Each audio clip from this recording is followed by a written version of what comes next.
So after class 7 or class 8, the routine was they mobilize, they get you a jerrycan of changa, illicit brew, so that you can start the business. So you find my firstborn was like that.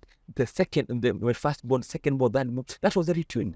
We find some cases, like I have given you a cases whereby, like this young man in Busia, the community and the family, they had set him aside, waiting him to die.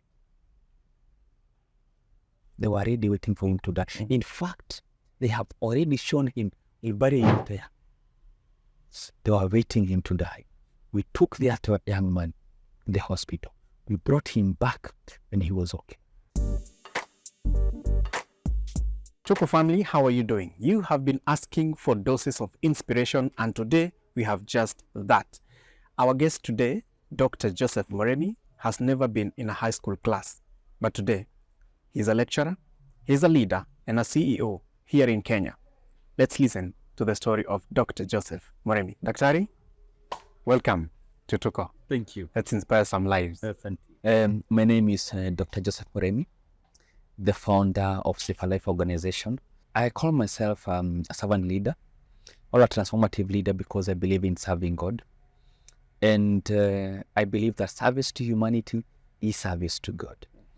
And I call Safer Life a ministry. It is more of a ministry because I'm serving not on the podium, but in the streets, in the field. I'm there to walk with those who have lost hope. And what inspires me to see someone who has lost hope and now they're happy. She's happy, he's happy. And that's what keeps me going. And there's also fulfillment. All right. We'll get into Safer Life. Yes. As your daily activity, or as we call it your daily bread. That is what you do every day. I won't call it a daily bread, but as I said, it's a ministry. Yes. It's a ministry. Get into the ministry. Yes, because I have what I do for my daily bread, but again, I have what I do to serve God. Oh, this is a ministry. It's a It's ministry. very important to separate what you do as a ministry and what you do for a living. Exactly. We'll get to the Exactly. But you have an interesting story Yes. even before you start this ministry. Yes. Take us through that story. Where were you born? How did you grow up? Thank you. I'm born in Githurai. Now I said to tumetoka Githurai. Born and raised in Githurai, Githurai 45. And I remember that when I was growing up, when people were giving an example of poverty, I think our place was a good example of that is poverty. That is what poverty means. Yeah, I believe that people who live around us, I think when they want to encourage their kids to go to school, they tell them, if you don't go to school, you'll be like this family. You understand? We're that poor. I remember going back to school barefooted and all that.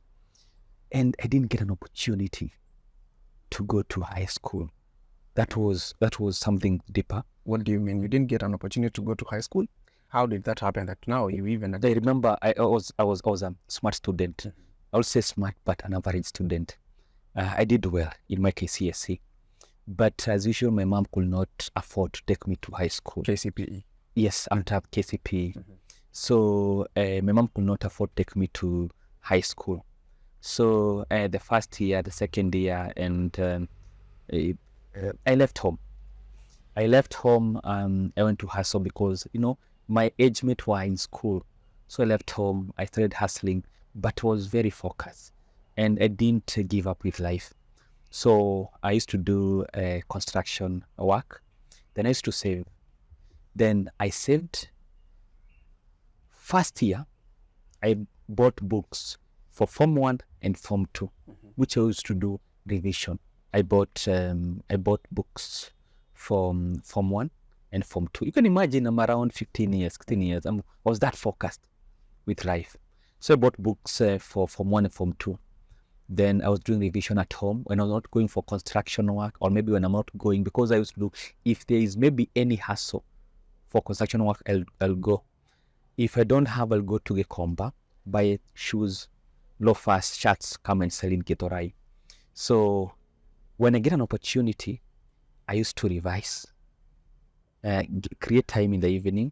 But if I'm not working, I used to go to a center in Githurai. We'll do now the revision. On your own? And on my own. Without a teacher? Without a teacher. But I remember there are some students who are coming from, I think, it was more of a center. Some students who used to come from KU.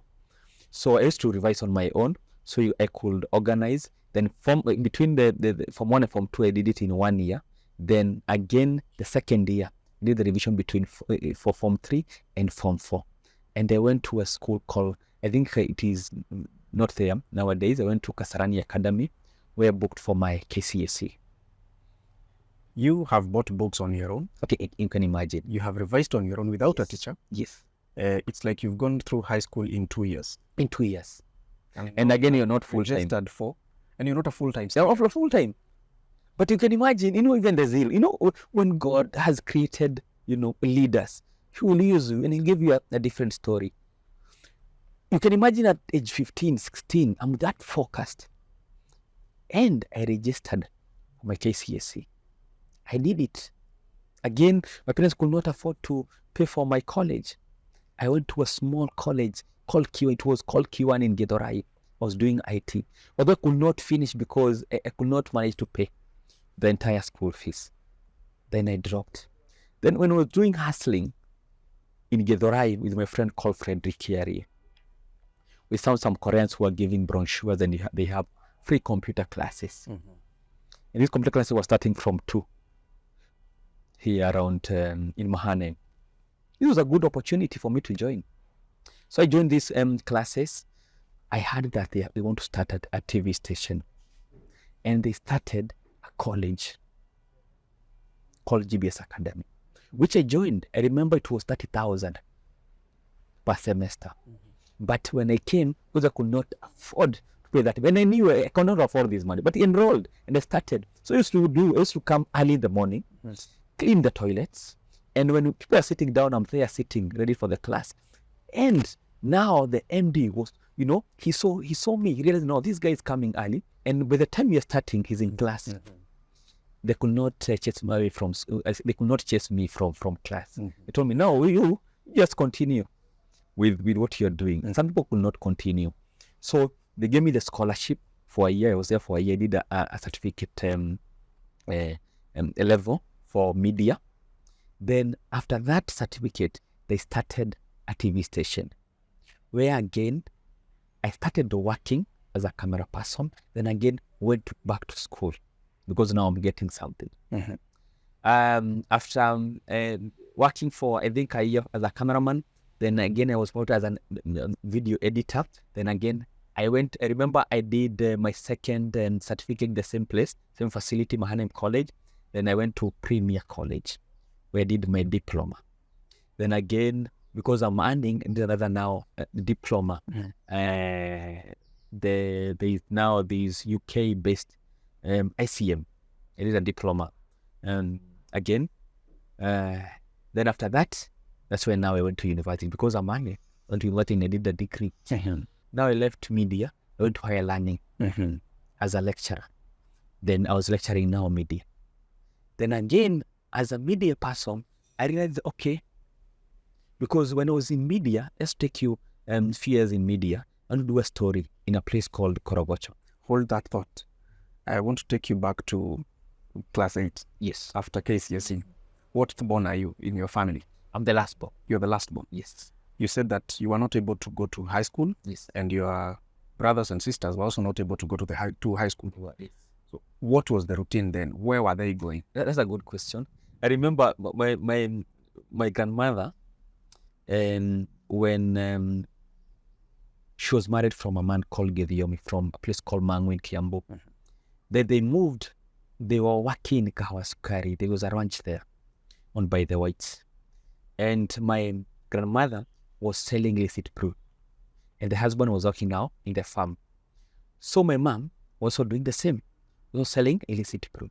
So my brothers, all of them from my firstborn, who is called Gediomi, when he cleared class 7, he went to do the same business. So after class 7 or class 8, the routine was they mobilize, they get you a jerrycan of changa, illicit brew, so that you can start the business. So you find my firstborn was like that. My firstborn, secondborn, that was the routine. So they could not afford to go to school, and that's was their business. So, and not only now to my brothers, but also my aunt. All my aunts were doing the same. All my uncles were also into illicit brew. Not only selling, but they were also Consumers. huge consumers. So you are the one who stopped that kind of habit or that kind of routine. I can say God used me to break, because I from a family, I think I was the first one to not only in my family where I was born, but also other relatives. I was the first one to go to university, to have a degree, to have a second degree, to be called a doctor. You can imagine, yeah? So I can say I was able to break that, because the system was, now you leave school, you go start selling illicit brew. Githurai was known. My parents, they were in Githurai 45. They moved to Githurai 44 place called Kiangishiri, Majengo. And, that was the culture. But again, now we're having people like us, leaders who are breaking that and leading the way. You did well. You did well. Thank you. We come back to now where you were working in media before you joined. Yes, before I went to Highland, I went to do a story in I remember in Madare. Then I found this young lady called Sylvia. She had a fracture. And because she could not go for the hospital, she was rotting. So they needed, I think, around 250,000 for the surgery. They could not afford that money. So I had my lens, I had my camera, so I had my skills. Then I asked myself, how can I help this young girl? I took the story, did the story, and got enough money. We took the lady to Kijabe Hospital. We did the surgery. Then I realized, okay, so I can use my skills to save lives. Then through that story, I get so many. The second one was the lady from Korokocho who had a cardiac issue. They needed 500,000 for surgery in Kenyatta. I did the story. I got the money. We took the lady to the hospital. You can imagine how God uses his people. He give you, God normally give you a calling. Then he normally give you also the knowledge and the wisdom. And also, he normally sends you the right people to work with. That is, okay, so you can use the lens to change lives.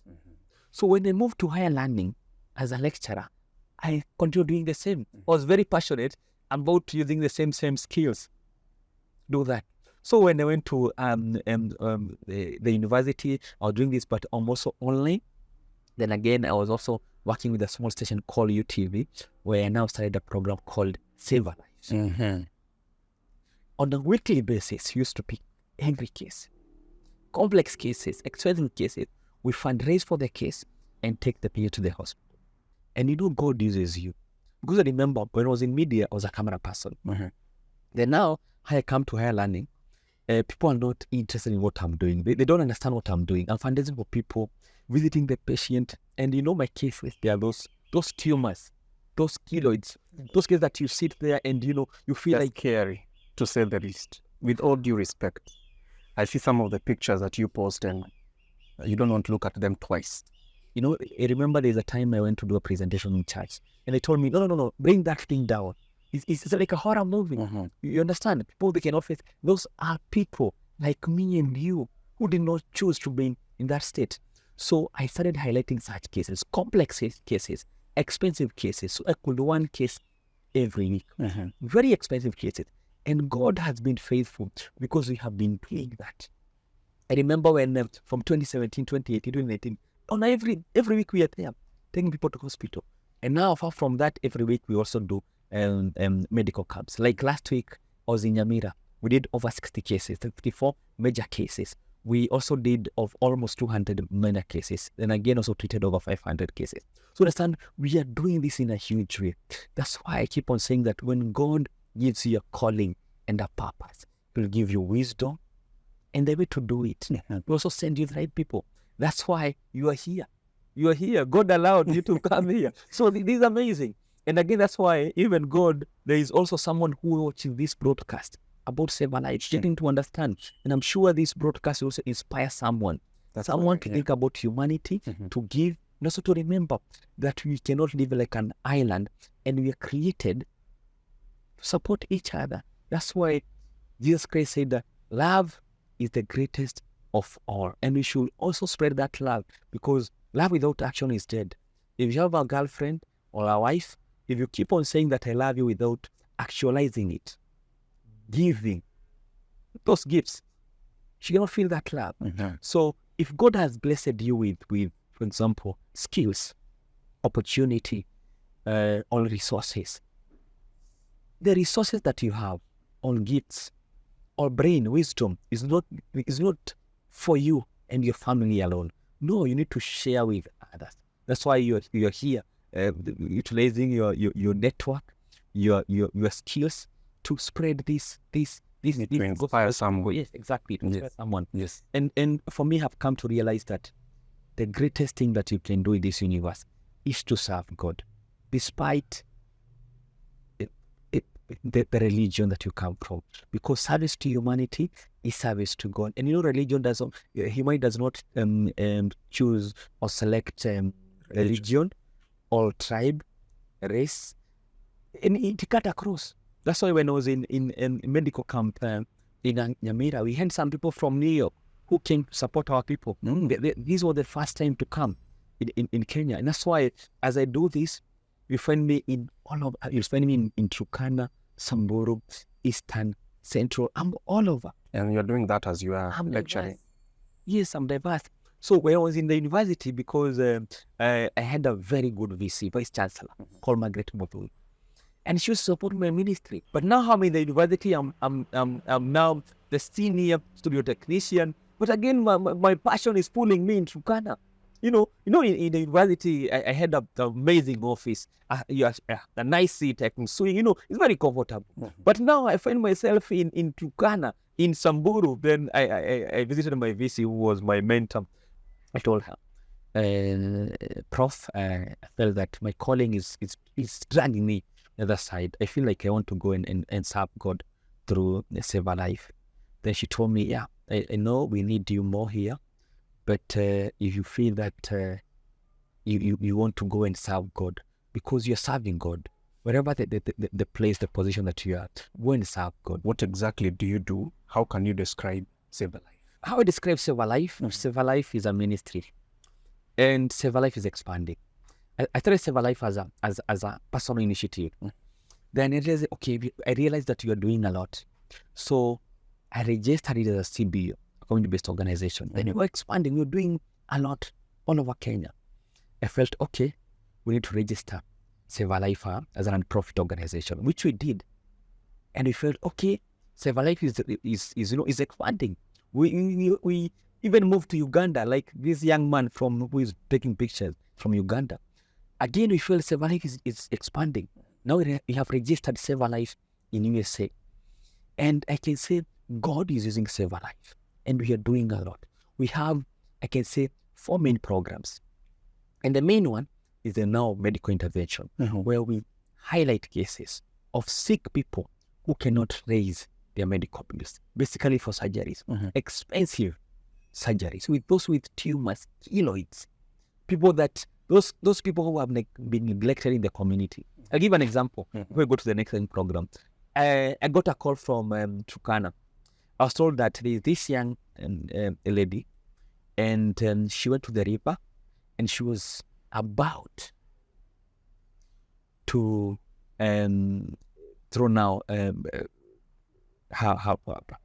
boy to the river, because she has given up with this boy. Reason being, this boy had a growth, and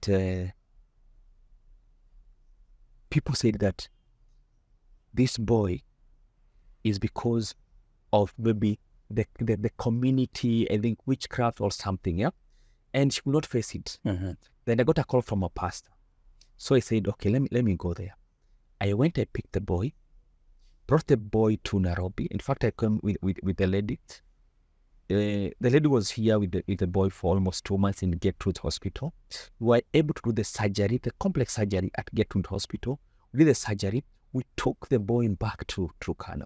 And through that boy, we were able also to tap to that community where we have sponsored smart students intelligent students who are now in school through that boy. So that is what we are doing. Remember another case that a young man who was told that, you I've been is witchcraft. And this young man, they were waiting this man to die. I remember they had to set a place for this young man, and he used to take porridge every day, waiting for this man to die. When I got a call, I went, I picked that young man. I took him to the hospital because he has 2 heads. I took him to the hospital. Now he's okay. Working back to the house. Just the last one, the last example. A lady, the same. She was told now is witchcraft. And she was sick for 18 years. I took that lady to the hospital, brought her to Nairobi Hospital. And I took her back. When you see the difference between the lady with the condition and now how she looks, huge transformation. And this is what we are doing. We're giving hope. We are giving hope. That's the first program, our medical intervention. Another one, we have, the second one, we have an empowerment program. I say that I have a young man from Uganda. We mentor young people. Mori has been in media. My first degree is in media. So you mentor young people in photography, videography, and computer literacy. Then also we give them soft skills.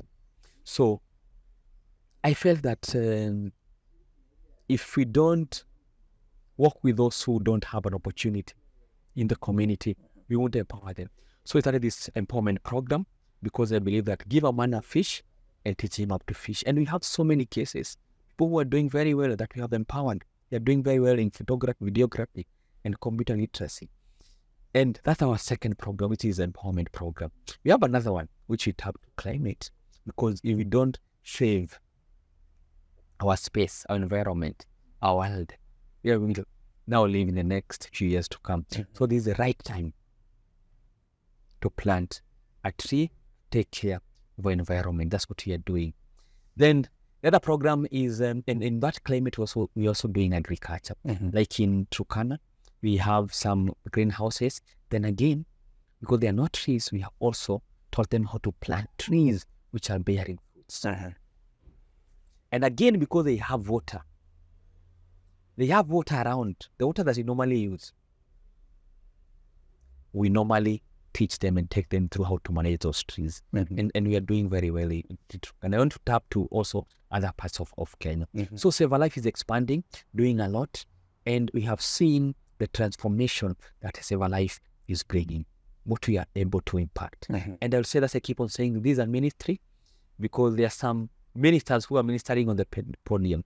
But as I, Dr. Joseph Murimi, am ministering in Turkana, in Samburu, in Korogosho, in Madare, touching lives, giving hope, working with those who have given up in life, those who are not able to pay their medical bills, who are given up in life, those who are sick.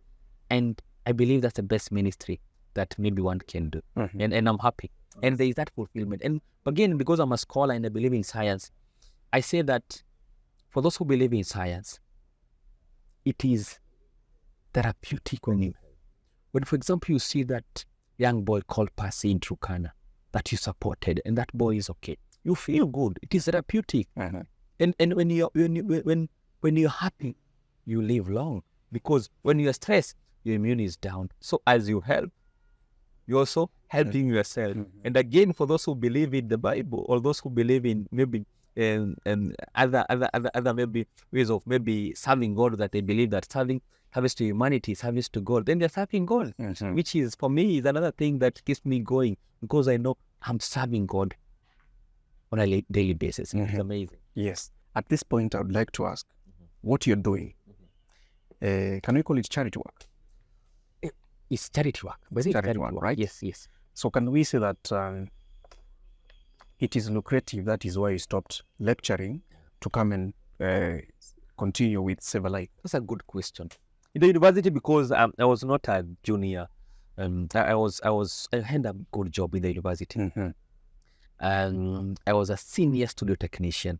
I was in charge of the studios, radio, TV, and all that. Then I was the one who was processing IDs for the students. So I had a good job, had a good office with good seats, big TV and all that. A good office. That I don't need to struggle. I didn't go to Turkana. But I decided to choose where I'll go to Turkana. When we go to Turkana, we sleep somewhere outside Samburu. And it's not safe. So you can imagine it is not easy. And it is where you keep on asking people for money to help someone that you don't know. Like when you go to my WhatsApp, I get between 100 to 300 per day. So within a week, I get almost 1,000. People need help. Messages. Yes, people need help. You understand? So 100 to 300 per day. Per day, you can imagine. So you get so many, over 1,000 per week. So many people. So the need is huge. And I'm there helping people that I don't know. Like now, the message that I got, people that we supported in Nyamira, our recent medical camp, were very happy. People that I don't know. You understand? It's not easy, but it is fulfilling. Especially when you reflect that you are serving God. It is amazing. You feel good. You sleep well. And you're happy. Before we go on, let me speak to my people for 1 minute. If you're there and you're doing business and you're not advertising, I'll give you a little example. King Mori here is in the darkness or is at night and he's winking at a girl. I'm the only one who knows what I'm doing. Everybody else does not know. You could be in that situation that you are running a business, nobody knows what you're doing except yourself. So take advantage of these numbers, talk to these people that you also talk to and tell them what you're doing. There are numbers that are running here. You can get in touch with us and we also transform your life as we transform others here as Tuko. We may now continue. And Mzengede used to tell me that our life is like a river. When you receive with this hand, the right hand, you give with the left hand. If you don't, you hold, you stagnate. You're not fresh. You don't receive. You just receive and maintain what you have. But if you learn to give, you'll be getting more. So for me, I'm a real case study of what God has done to me after knowing and understanding the importance of giving. And I've seen what God has done to my life. So I urge anyone who is watching this broadcast, we don't give because we have a lot. We give because, we are human beings. That's why we are different from animals. That's why you feel that when you see someone struggling, you want to be part of the journey. So, and we don't give because because some people say, I remember a friend of mine who told me that, Dr. Murimi, you're doing amazing work. You have a lot of money. And no, he told me, you're doing amazing work. And when I get a lot, I'll start helping initiative. I told him that's a scam. If you're not helping with whatever you have, my friend will never help. But helping is helping with what you have. Don't wait so that you'll have a lot. That's why we are able to save lives. From Kenyans who support us with 100 bob, 200 bob, 1,000. As you said, people say that maybe I have a lot of money. No, I sacrifice the little that I have. Like, for example, I'm into real estate. You know what? After every cent the land I sell, 10 to 20%, I normally give back to save a life. Because people want to see save a life moving. They want to see that I'm worth that they can be part of it. So you can really just sit and and wait for people just, and you're not supporting. So I'm part of, can I say, I'm the main sponsor of Save a Life. You are not depending on Save a Life. I support. Like, for example, I live in Nairobi. Like, I have so many people now I'm hosting in my place. And who normally come for surgeries in Nairobi. I'm telling you, the baby. I used to host them at my place. If I have a lot, I could not, but I host them in my place. I do a lot in my place. I believe with this young man I told you from Uganda and so many. I have a studio. I've done my studio. I do production for Save a Life in my space. So I'm a main sponsor of Save a Life. I give a lot to Save a Life. And that's why I'm saying, as you give, God will bless you with more. Does it ever occur to you or to the people that you're helping that maybe these people are where I was when I was not able to attend high school? When I go to Kibera where I'm sitting and I see, where I'm sitting, and I feel itchy and some insects, I feel this is like home. I don't feel like, they're part of us. It's part of our community. When I find a community neglected in the community, people neglecting the community, I feel like I need to be part of them. So I relate with them because I've been there and I connect more. By the way, I think I have so many people, like when I was doing my launch in New Front when we were celebrating 1,000 lives. So many people who came, people who from a very humble background, because they are relating with me. Do you know, this is a reality. People who support Save a Life, they're not people who are living in Runda and Kare. People who are running Save a Life, people who are in Madare, Kibera, who send 10 shilling, 20 shilling, 30 shilling, 50 shilling. They relate. When I highlight such, they relate. So I think even me, I relate better with these people. And I feel I'm part of them. I walk with them. They are part of us. They didn't choose to be born poor. They didn't choose to be born in such a poverty level. No. But because, it's not their choice. So I feel like I'm at home. I like working with them. And for me, at the end, and normally my interest is the transformation. So as I appreciate Kenyans for working in Save a Life, well, they are Kenyans of goodwill who sacrifice their 150, 20 to support Save a Life, support for normally that we normally highlight. And I take this opportunity to tell them thank you for the support, for the sacrifice. God bless you.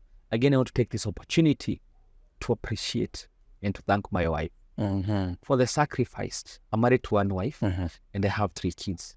One is called Praise Kiplangat, Promise Nyambura, and Peace Mombi. It's amazing family. And they have been part of what I do. My kids are part of what I do. My wife, even, sometimes we bring a sick person. And she is part of, And she accepts that to happen. Like now she's the one she's the machine head because she's also a journalist. She's the one who is editing, doing the voiceover. If you listen to my document that I normally do, she's the one who does my voiceover and the script and all that.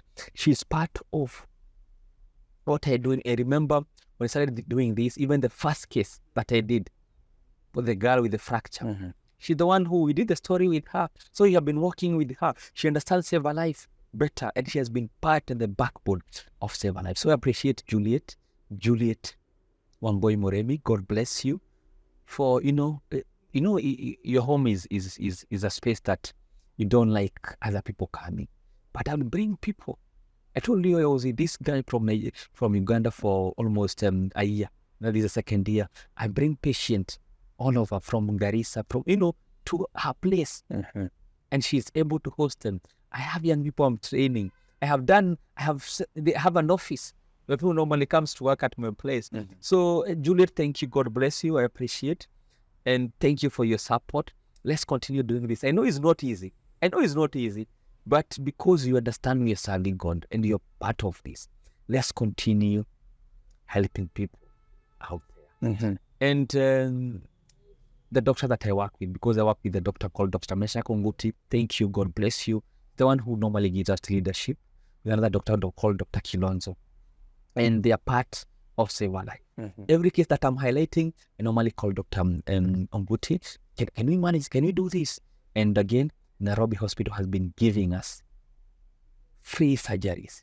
In fact, we are the main people. They are working under their CSR. So I want to appreciate Nairobi Hospital, the management, the leadership of the university, at the hospital for being part and partners of Save a Life. And other partners, again, I told you Save a Life was born at Park University. That is Sitam, Bikaron. Park University, thank you. They keep on saying where leaders are made, and they have confirmed. Park University is where leaders are made, and for me, I was made at Park University. And I appreciate, and for me, I keep on appreciating where I come from, people who have been part of the transformation and part of Save a Life. And I appreciate. And God has been faithful. And we continue working with such people. And again, lastly, I want to appreciate Tuko.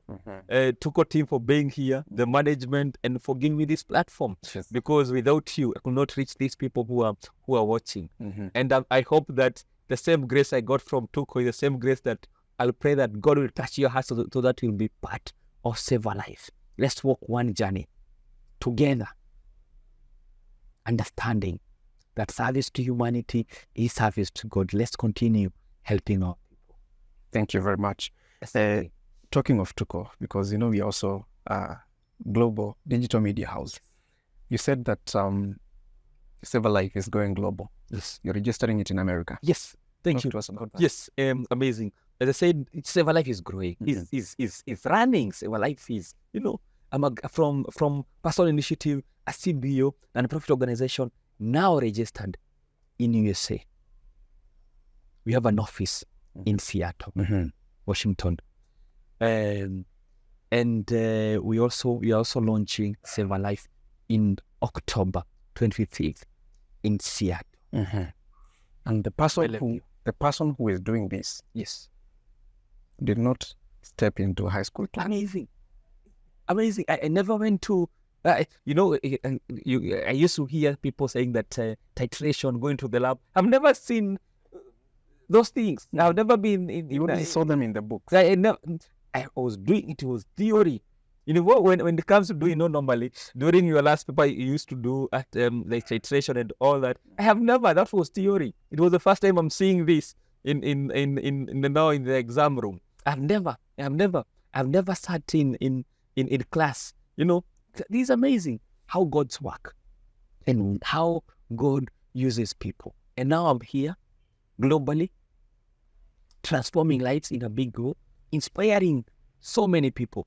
Because as we use media, because we are in so many platforms, working with our government, our government, and we have been working with KBC for the longest, I think for over 4 years, and we have a platform there, and also in other big stations in Kenya. And what we tell people, we talk about humanity. We are reminding each and everyone that we are not like an island. You cannot live like an island. You need to consider and have that in mind that God has given you what you have so that you can be a blessing to someone else there. God has given you resources so that you can be a blessing to someone else there. God has given you skills as a cameraman, as an editor, as a host, so that you can be a blessing to someone else here. So we should unite and serve God together, knowing that God has given me this opportunity, this position, so that I can serve Him in a better way. You know what? We'll never meet God face to face. Never. I can only meet God through supporting someone in Kibera, in Mathare, in Turkana, in Samburu. And the only way I can serve God, meet God, through serving His people. Nothing else. As we conclude, Yes. if you are not able to do these interventions, what would happen to such cases?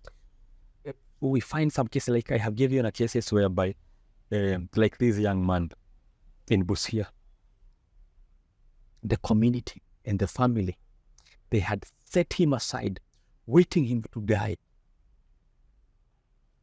They were already waiting for him to die. In fact, they have already shown him, "We'll bury you there." They were waiting him to die. We took the other young man in the hospital. We brought him back when he was okay. I gave another story of another boy that the mother wanted to kill the boy. We intervened and took the boy, we brought him to Gertrude's hospital. Now I get Save a Life. So we are saving lives. We are saving lives.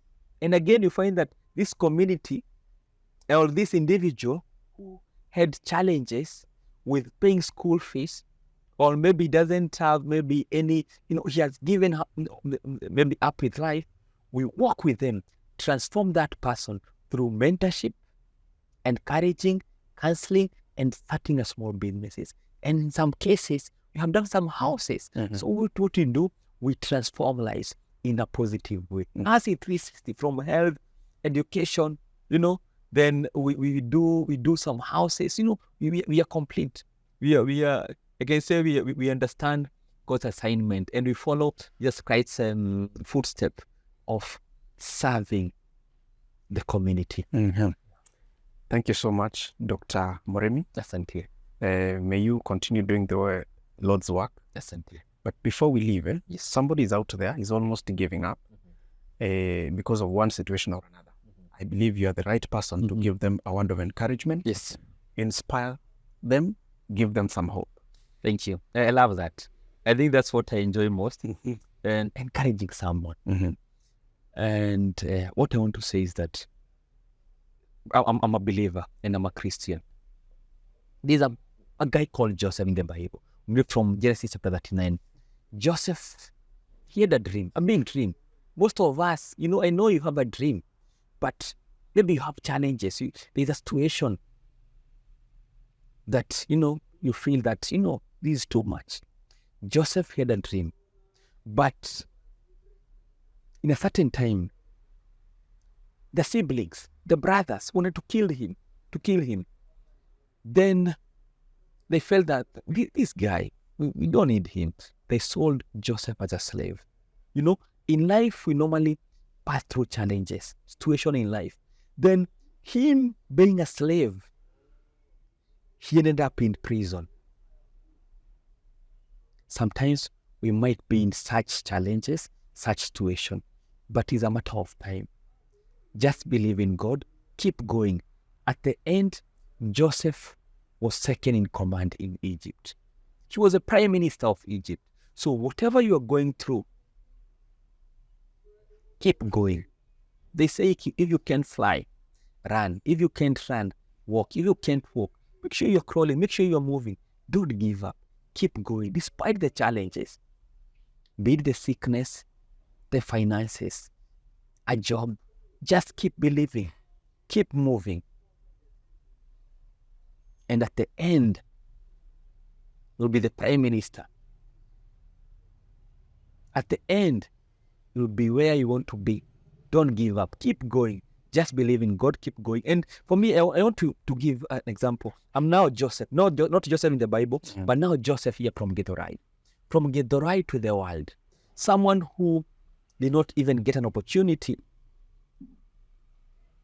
to go to high school, but is now a doctor, a scholar, a lecturer, a transformative leader, a CEO of Save a Life organization in the world, doing amazing things, transforming lives, saving lives in a big way, working with senior doctors, hospitals, corporates, and doing a lot, and being in different medias, local, international. This is amazing. So even you can do it. Keep going. Keep going. Don't give up. It's a matter of time.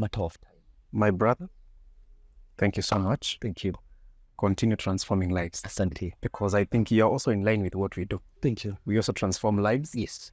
The people that we feature here, some of them also need help. We are able to come through our audience. And people like you now, we give them, we show them the other side. That these are the kind of people that are now leading transformation of lives in a different level. Thank you. We appreciate you and your time. I have personally gone home with a lesson that things might not work the way I want, but how I respond to them will determine the results. That's true. You broke that cycle Yes. in your family. Yes. And look at you. True. Here you are transforming lives. True. And just to add on something, there's a book I read when I was young called The Secret. The power of positive thinking. If you're positive, you attract positive vibe. And you attract positive things. But if you're negative, if you're limited, you won't do anything much or greater. So think positive, move positive, be positive, and believe that you'll make it. So this is amazing. And for me, that spirit of thinking positive, trying things, and believing they will happen, I have seen what God is doing through even that. Because you create opportunity when you move. I think we can say that you're also very smart. If you're able to teach yourself during the days that we would wake up very early in the morning and sleep very late as we were burrowing ourselves in the books. And we're still required to have a teacher. You can imagine. You can imagine the kind of struggle. If we were struggling, I believe you are gifted as well. Yeah, that's true. So That's true. we also thank God. Thank you. And just and I know you are about to wind up. Yes. And just to say that when God has chosen you, God will give you a different script. Like I've just given a story of Joseph. From, the siblings didn't want to see him going to being a slave to a prisoner and all that. So God will give you a different script. God will position you in a way that you understand things in a different way. Because if maybe I was not from a very humble background, I would not maybe be doing what I'm doing. That did not relate with poverty. So I believe that God planted me in that situation. So I'll say that God designed my life so that I'll be able to learn a lot, understand, poverty, that I can come back and help those people who are in the same, environment and situation. There is the question of accountability, especially in this field of charity work. Let's talk about Kenya because that is where we are. How do you relate with other ambassadors who are doing what you're doing, and how do you account for the funds that you get for these surgeries that you do? That's a good question. When you register as a non-profit organization, they do auditing after every 4 months. So you are able to give your books. And again, we say Save a Life, like in our case, Save a Life is a community organization. Save a Life organization, community, people comes to our office anytime. It's a community, is owned by you, me, and all Kenyans. So far from now, the 4 months books that we normally give to NGO board, that they can check our books and all that, we are also credible to our people. And normally for us, we rely on Kenya. So Kenyans they can come and get to see what we are doing and all that. And another thing that Kenyans are able to see our work. And again, another thing now, make us know more can I say, we are more careful because you work with media. I'm always in media. Then you know what? I'm a face of Save a Life. You can imagine if you're face of that organization, be more careful. You're the one who will be now pushing the auditor to do the right thing. So I'm the one who is pushing to make sure that all our books are okay. Because I'm the first. You can imagine, I went to school. I have worked hard for my education. I've been a lecturer. I've been a journalist. I've been working with a good job. I want to be careful. I want to be careful with my credibility, my profile. So I'm more careful than any other person that you can imagine. And again, I respect Kenyans who sends 10 shilling, 30 shilling. I'll be careful. I want to utilize that, 10 shilling, that sacrifice in a better way. And that's why with the scarce resources that we have been able to do a lot and will continue to do a lot. And I want to assure Kenyans, work with us and you'll see what we'll be able to do. Because you have seen what we are doing. How do you relate with your peers, people who are doing what you're doing as well? I partner with them and I work with people who are doing the right. If we share the same goal, we partner, because you understand when you're doing a profit, there's a lot of partnership. So I work with people that are doing the same thing, who are doing it in the right way. They say they don't want to deter my image, they don't want to deter my profile. So I work with people who are in good books.